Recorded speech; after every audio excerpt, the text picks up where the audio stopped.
Hi welcome to my channel. ఈరోజు కాకరకాయ fry ఎలా చేయాలో చూద్దాం. నేనైతే ఒక పావు కేజీ కాకరకాయలు అయితే తీసుకొని ముక్కలు చేసి పెట్టుకున్నాను. ఆనియన్స్ కూడా ఒక పావు కేజీ వరకు అయితే తీసుకున్నానండి. ఆనియన్స్ ఎక్కువగా తీసుకోవడం వల్ల ఫ్రైకి అయితే బాగుంటుంది. సో ఇలా చేస్తే మనకి కాకరకాయ చేదు కూడా అనిపించదు. ఒకసారి అయితే మీరు ఇలా ట్రై చేయండి. ఫస్ట్ ఆయిల్ అయితే పోసుకోవాలండి. ఆయిల్ ఏంటంటే ఇది ఫ్రై కాబట్టి కొద్దిగా ఎక్కువనే పట్టుద్ది.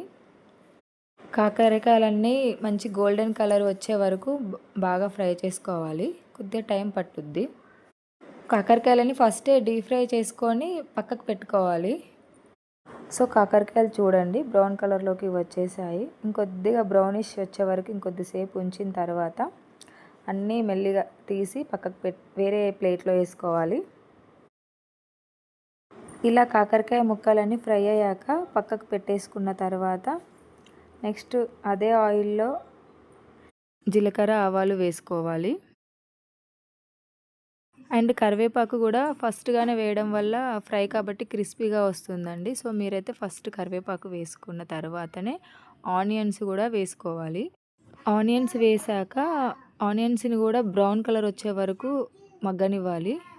బ్రౌన్ కలర్ ఫ్రై కాబట్టి బ్రౌన్ కలర్ వస్తేనే బాగుంటుంది.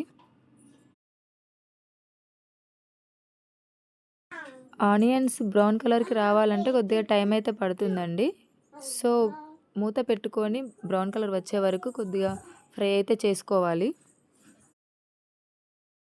సో ఇలా మగ్గే వరకు ఉంచుకోవాలండి. కొద్దిగా టైం పట్టుద్ది కాబట్టి మనం ఈలోపు అయితే ఎల్లిపాయలు వేసుకోవాలండి. ఇందులో ఈ ఫ్రైకి అయితే ఎల్లిపాయలు బాగుంటాయి. సో ఒక గడ్డ తీసుకొని ఎల్లిపాయలని బాగా దంచి పెట్టుకోవాలి. తర్వాత అందులో పసుపు అయితే వేసుకోవాలండి. పసుపు వేసిన తర్వాత కొద్దిసేపు మళ్ళీ ఫ్రై చేసుకోవాలి. ఎల్లిపాయ వేసిన తర్వాత బాగా కలుపుకోవాలి. తర్వాత కాకరకాయ ముక్కలు వేసుకోవాలండి. కాకరకాయ ముక్కలు వేసిన తర్వాత బాగా కలుపుకొని మూత అయితే పెట్టుకోవాలి. సో ఒకసారి చూడాలి, రెండు మిక్స్ అయిపోవాలి. సో కొద్దిసేపు అయిన తర్వాతనే మనం సాల్ట్, కారం అండ్ ధనియాల పొడి, కొద్దిగా అలా మసాలా అలా వేసుకొని కలపెట్టుకోవాలి.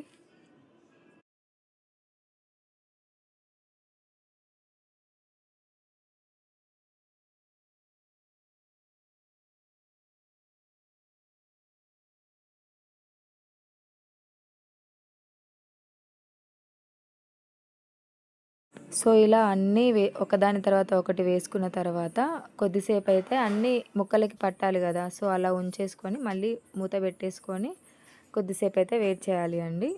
అయిపోయింది, కాకరకాయ ఫ్రై అయితే రెడీ అయిపోయింది అండి. మీరు ట్రై చేయండి, చాలా టేస్టీగా ఉంటుంది.